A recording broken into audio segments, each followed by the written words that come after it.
Nous sommes au ministère norvégien de la Justice et de l'Intérieur. Nous avons demandé un rendez-vous avec le ministre quelques heures plus tôt. Il nous a dit de passer à son bureau.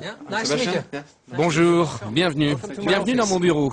Le bureau du ministre norvégien de la Justice et de l'Intérieur. Nommé il y a 2 ans, Knut Storberget n'a presque rien changé à la déco. J'ai juste apporté quelques photos de ma fille et aussi une œuvre d'art contemporain de mon autre fille.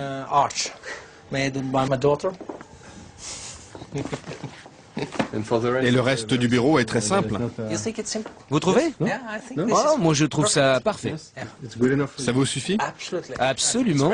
Je suis très fier de mon bureau. Parfois, le ministre finit sa journée un peu plus tôt que d'habitude.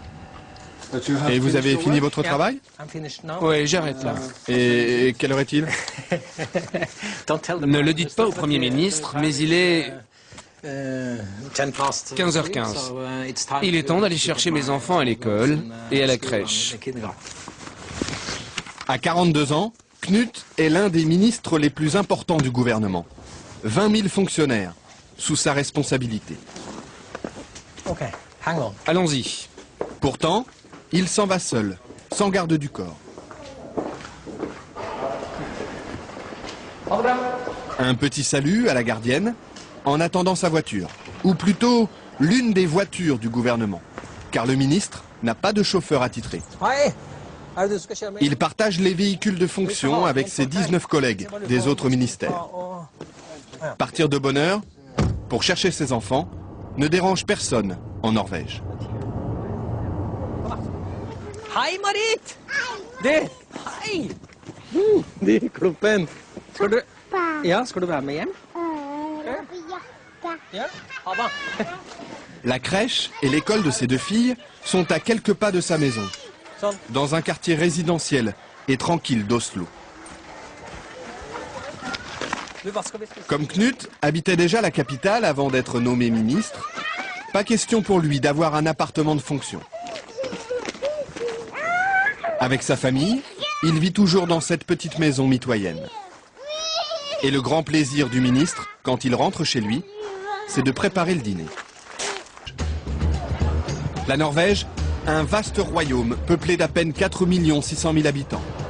Monarchie parlementaire où les citoyens tutoient leurs députés et leurs ministres.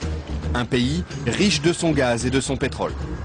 Mais la Norvège, c'est aussi une culture de protestants rigoristes. On ne badine pas avec l'argent public. La transparence financière est un dogme, la corruption des élus, un péché capital. Et ce pays, c'est aussi celui d'Eva Joly.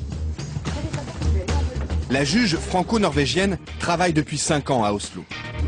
En France, elle a instruit l'affaire Elf et obtenu la condamnation de la plupart de ses dirigeants. Elle conseille désormais le gouvernement norvégien pour la lutte contre le blanchiment. Ici, Eva Joly est une célébrité. Pour autant, pas question de mener grand train. Elle est soumise aux mêmes règles que n'importe quel fonctionnaire. Ses déplacements, par exemple. Aujourd'hui, elle se rend en province à une conférence. Les règles disent qu'on doit faire les transports par les moyens les moins chers et les plus rapides compatibles avec la mission. Donc, nous sommes censés marcher à pied ou... Marcher, même si la gare se trouve à 10 bonnes minutes de son bureau. Ou prendre les moyens de transport en commun. Les transports en commun, et surtout pas le taxi. Au début, lorsqu'elle revenait d'une mission à l'étranger, Eva Joly rentrait chez elle en taxi et se le faisait rembourser par l'État. Habitude scandaleuse aux yeux de la presse qui l'a vite rappelée à l'ordre. Le titre était « Eva Joly vit grassement au dos de l'État » ou quelque chose comme ça. Donc, et j'ai compris, de façon assez innocente, je peux dire, que j'avais franchi un tabou et que si je voulais prendre un taxi, je me le payais. Hi. Salut. Je Je suis avec une équipe de télé française là. Je leur raconte mon histoire avec les taxis. Depuis, Eva Joly dit avoir compris la mentalité de ses compatriotes. Cette intransigeance lui apparaît comme une vertu démocratique. C'est un garde-fou très efficace et qui évite tout dérapage. Je pense qu'en France, on a vraiment vu ce que ça donne quand il n'y a pas de contrôle. Et aujourd'hui, on trouve un état je pense, de mépris du politique qui est beaucoup dû à tous les excès non réprimés, non constatés même. En France. En France. En France, élus et ministres disposent d'une enveloppe pour leurs frais quotidiens, sans justificatif. En Norvège, c'est l'inverse. Ils doivent tout avancer et ne sont remboursés que sur facture. La preuve, avec le ministre des Affaires étrangères en déplacement officiel dans le nord du pays. Là aussi, sans garde du corps. Ce jour-là, il inaugure une école de commerce, visite une base militaire, rencontre les élus locaux. Et il déjeune comme tout le monde sur le pouce. Sandwich, café et gâteau sec. Cette fois-ci, ce sont ses hôtes qui l'invitent. Le ministre n'a rien à débourser. C'est lui qui paie le café. Mais d'habitude, il dispose d'un forfait très serré. 50 € pour 2 repas, 120 € la nuit d'hôtel.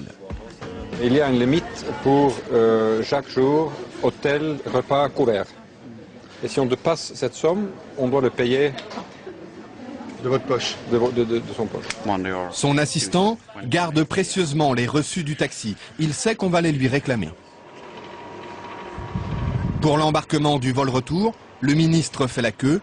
Tout traitement de faveur serait mal vu. Il ne faut pas croire que parce qu'on est ministre, on est différent. Ça, c'est très dangereux. Hein. C'est faux et c'est dangereux. Au contraire, il faut montrer, à mon avis, qu'on peut vivre la vie de tout le monde, faire l'expérience de tout le monde, être proche de cette vie que tout le monde vit. Parce que ça donne à la fin une crédibilité à la politique qu'on essaie.